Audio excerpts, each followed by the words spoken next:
Mən istəyirəm indi bir dənə məzəli bir mahnı oxuyum. Məzəli mahnı, yəni ki, biraz eynimiz açılsın, bəlkə mənə də bir-iki dənə SMS gəlsin də.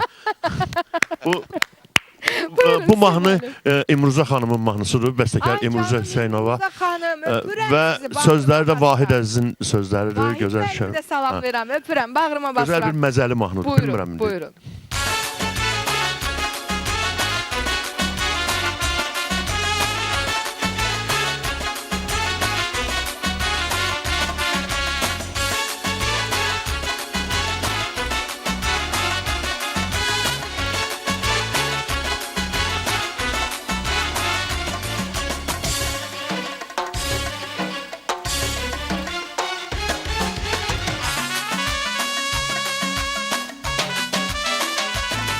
Ürəyini bəstir yedin sən, əllərini yığma qoynuna. Ürəyini bəstir yedin sən, əllərini yığma qoynuna. Qızla danış, elçi gedim mən, sonrası mənim boynuma. Qızla danış, görüş, elçi gedim mən, sonrası əzizim mənim boynuma.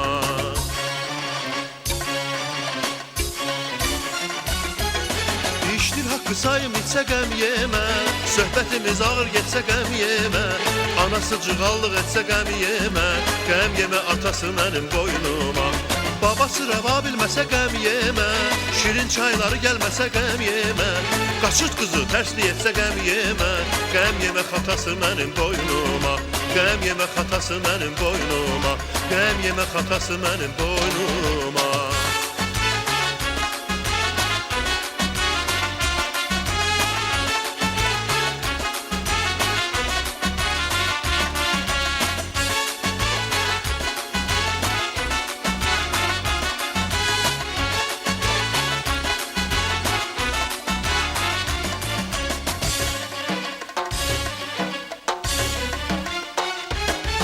Məhəbbət bir şeydir divanəlik, sevdiyin qıza yalvar hələlik. Məhəbbət bir şeydir divanəlik, sevdiyin qıza yalvar hələlik. Deyirəm toyunuzun bəxtəvərlik, güzgüsü aynası mənim boynuma. Deyirəm toyunuzun bəxtəvərlik, güzgüsü aynası mənim boynuma.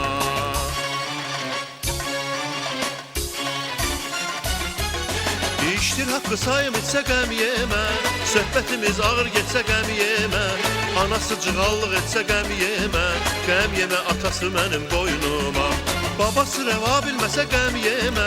Şirin çayları gəlməsə qəm yemə. Qaçırt qızı tərsli etsə qəm yemə. Qəm yemə, xatası mənim boynuma. Qəm yemə, xatası mənim boynuma. Qəm yemə, xatası mənim boynuma.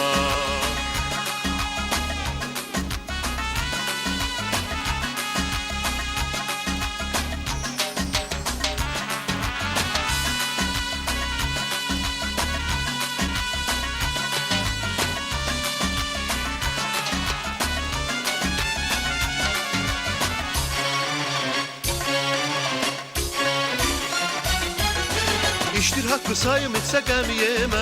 Söhbətimiz ağır getsə qəm yemə. Anası cığallıq etsə qəm yemə. Qəm yemə, atası mənim boynuma. Babası rəva bilməsə qəm yemə. Şirin çayları gəlməsə qəm yemə. Qaçırt qızı tərsli etsə qəm yemə. Qəm yemə, xatası mənim boynuma. Qəm yemə, xatası mənim boynuma. Qəm yemə, xatası mənim boynuma.